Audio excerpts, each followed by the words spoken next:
Hello students, आज हम grammar का चैप्टर वाच्य तथा वाच्य परिवर्तन करेंगे। इसको इंग्लिश में वॉइस एंड वॉइस ट्रांसफॉर्मेशन कहते हैं।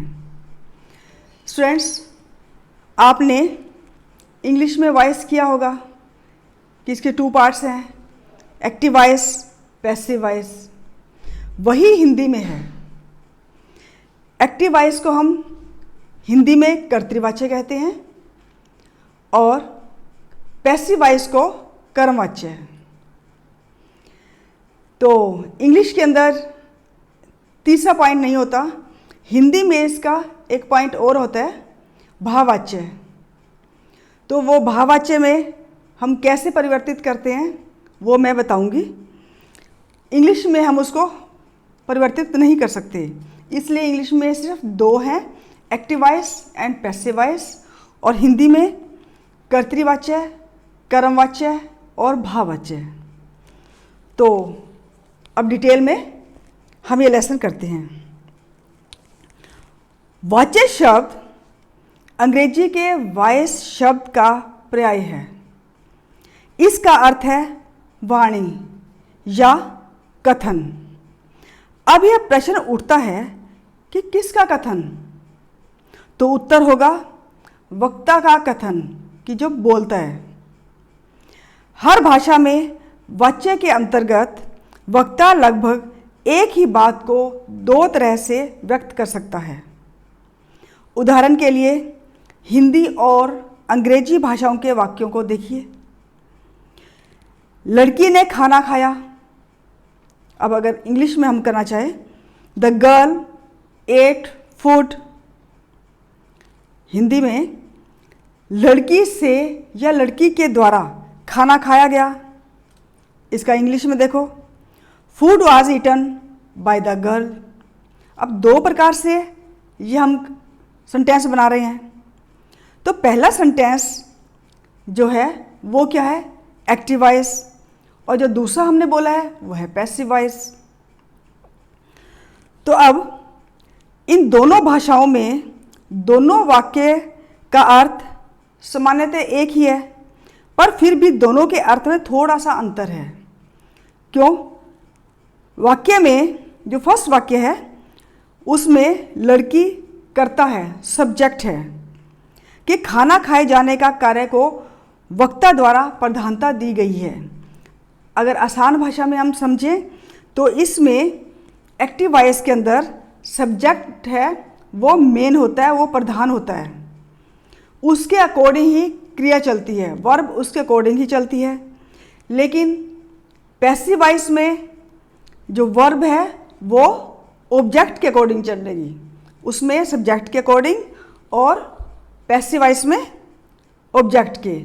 हिंदी में सब्जेक्ट को हम कहते हैं कर्ता और ऑब्जेक्ट को कर्म, और जो क्रिया है वो होती है वर्ब। तो अब हम करते हैं कि जिन वाक्यों में वक्ता के द्वारा कर्ता के कार्य को महत्ता या प्रधानता दी जाती है वे वाक्य एक्टिव वॉइस कर्तृवाच्य कहलाते हैं, तथा जिन वाक्यों में कर्ता के कार्य को निरस्त कर दिया जाता है वे अकर्तृवाच्य कहलाए जाते हैं, जिसको हम इंग्लिश में पैसिव वॉइस कहते हैं। तो 2-4 आप एग्जाम्पल देखिए कर्तृवाच्य के, कि उसके हम अकर्तृवाच्य कैसे बनते हैं।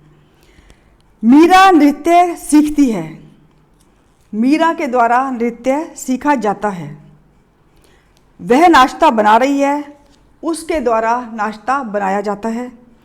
बना रही है तो इस बात का ध्यान रखना है कि जैसे बना रही है तो मैंने जाती है बोला, तो इसमें कोई भी सेंटेंस हो एक्टिव का तो पैसिव बनाते समय आप टेंस का ध्यान रखेंगे। अगर बना रही है तो फिर बनाया जा रहा है ऐसा होगा, बनाती है नहीं आएगा। कि दोबारा देखो, वह नाश्ता बना रही है, उसके द्वारा नाश्ता बनाया जा रहा है। मदन ने चोरी नहीं की, मदन के द्वारा चोरी नहीं की गई। टेंस का जरूर ध्यान रखना है इसमें। वाच्य के भेद कितने हैं? जैसे हम अभी पढ़ते आ रहे हैं, आपको समझ में आ भी गया होगा कि वाच्य के दो भेद हैं। पहला है कर्तृवाच्य, दूसरा है कर्मवाच्य। दूसरा है कर्मवाच्य और तीसरा है भाववाच्य। लेकिन कर्मवाच्य और भाववाच्य को अगर हम इकट्ठा में करें तो वो अकर्तृवाच्य बनता है। अब कर्तृवाच्य में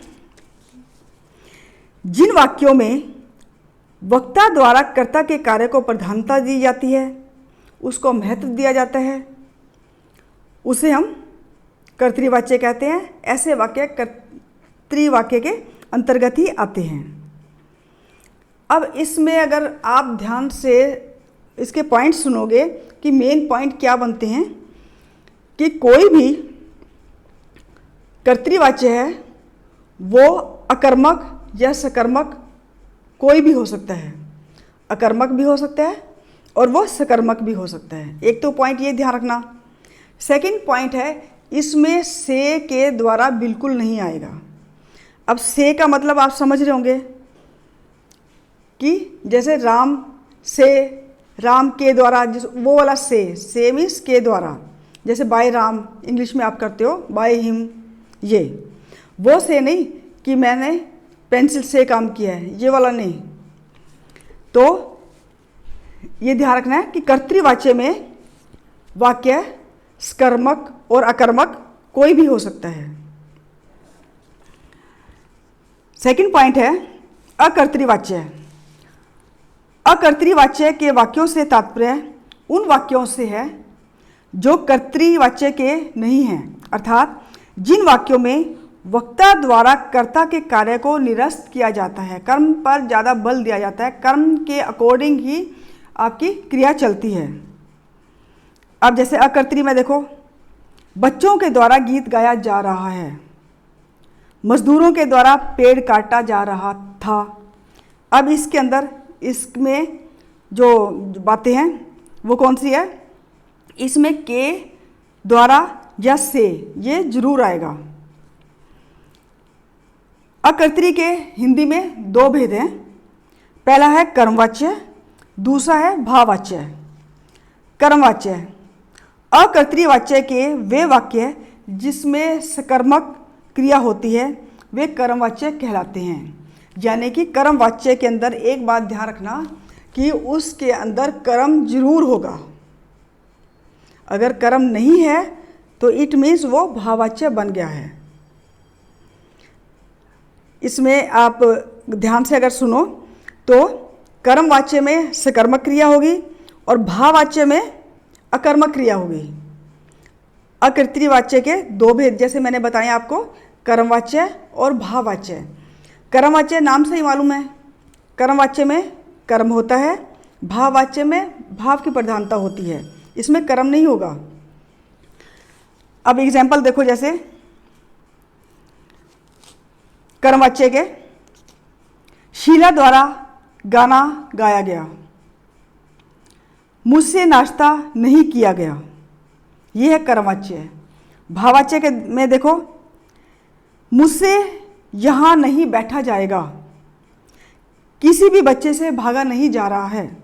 तो ऐसे वाक्य में ये क्रिया नहीं, इसमें कर्म नहीं होता, जो क्रिया है वो अकर्मक होती है। तो इसमें अगर आसान भाषा में आपको मैं दोबारा बताऊं तो कर्मवाच्य में ध्यान रखना, इसमें से के द्वारा होता है, भाववाच्य में भी से के द्वारा होता है। कर्मवाच्य में कर्मक होता है यानी कि कर्म होता है, भाववाच्य में कर्म नहीं होता। इस बात का आपने ध्यान रखना है। लेकिन कर्तृवाच्य में से के द्वारा कभी नहीं होता, उसमें अकर्मक और सकर्मक कोई भी क्रिया हो सकती है। तो अब मैं आपको थोड़े एग्जाम्पल समझाती हूँ कि ये चेंज कैसे होते हैं। एग्जाम में आपको चेंज करने भी आ सकते हैं कि कर्तृवाच्य को कर्मवाच्य में कैसे चेंज करते हैं और कर्तृवाच्य को भाववाच्य में कैसे चेंज किया जाता है। भाववाच्य इंग्लिश में नहीं होता, इसलिए उसमें सिर्फ दो ही मानते हम, एक्टिव वॉइस, पैसिव वॉइस। तो अब देखो कर्तृवाच्य मैं बता रही हूँ, सब लोग व्यायाम करते हैं। इसका कर्मवाच्य क्या बनेगा? सब लोगों द्वारा व्यायाम किया जाता है। तुम आम तोड़ोगे, तुम्हारे द्वारा आम तोड़े जाएंगे। टेंस का ध्यान रखना है। कबीर ने बहुत सुंदर दोहे लिखी हैं। कबीर के द्वारा बहुत सुंदर दोहे लिखे गए हैं। कल अध्यापक ने एक सूचना निकाली। कल अध्यापक द्वारा एक सूचना निकाली गई। ये सेंटेंस कर्तृवाच्य से कर्मवाच्य में थे। अब मैं कुछ एग्जाम्पल बता रही हूँ जो कर्तृवाच्य से भाववाच्य में बदले हुए हैं। हम बदलेंगे, जैसे अब यहाँ से चलिए, भाववाच्य क्या बनेगा? अब यहाँ से चला जाए। वह रो नहीं सकता, उससे रोया नहीं जा सकता।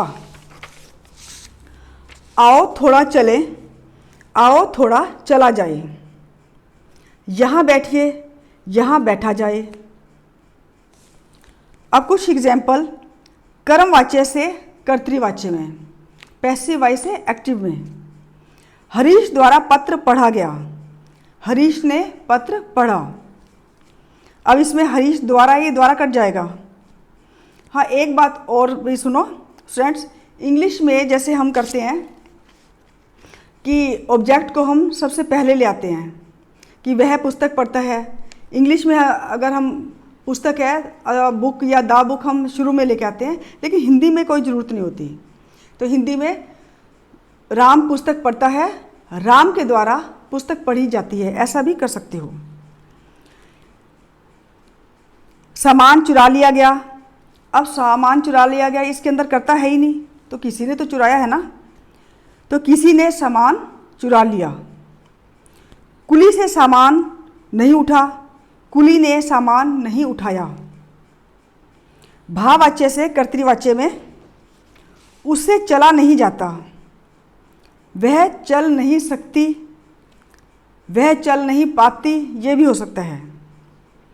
बच्चे से दौड़ा नहीं जाता, बच्चा नहीं दौड़ता, या बच्चा दौड़ नहीं पाता। ये भाववाच्य से कर्तृवाच्य में चेंज करना है। आओ आप बैठा जाए, आओ आप बैठते हैं। उठो जरा घूम आया जाए, उठो जरा घूमने चलते हैं। तो ऐसे स्टूडेंट्स, ये एग्ज़ाम में आपको कर्तृवाच्य से कर्मवाच्य में, या कर्तृवाच्य से भाववाच्य में, या भाव से कर्तृ में, या कर्म से कर्तृ में ऐसे चेंज करने आएंगे। तो मुझे आशा है कि आपको ये अब चेंज करने आ गए हैं। अगर फिर भी कोई इस लेसन से प्रॉब्लम हो, कुछ पूछना हो, तो आप मेरे व्हाट्सएप नंबर पर मुझसे कॉन्टैक्ट कर सकते हैं। Thank you and have a nice day.